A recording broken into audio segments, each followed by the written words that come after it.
Hello everybody, and today I have for you this little breadboard project. Now as you can see, I have a 555 timer, another, and I believe that's another. So basically this is just a little computer. I'll just slow it down or stop it here. As you can see, so the 555 timer is in an astable mode.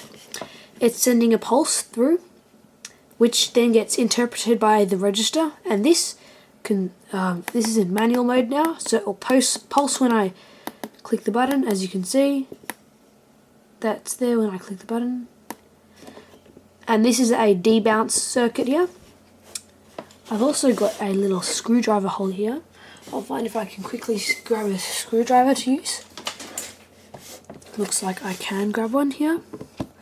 And you'll notice this LED, it will start flashing quicker or slower. And let's just flick it back to that mode. So it's got about 16 bits depending on what array or what light in the array you light up. And well, yeah.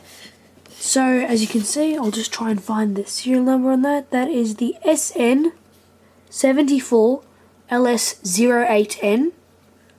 Then we've also got two HD74 LS32Ps, if you want to know.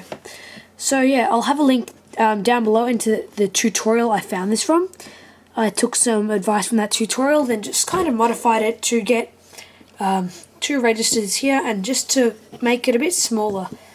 So yeah, shout out to Ben Eater for making a wonderful tutorial on how to do this circuitry above here.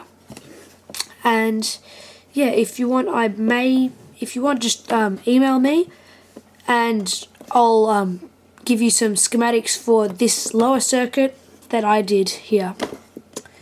So yeah guys, thanks for watching. I hope you enjoyed this video. Again, don't forget to check out the link in the description for the tutorial I followed to get this upper breadboard done. And yeah, so don't forget to leave a like and subscribe, and I'll see you next time.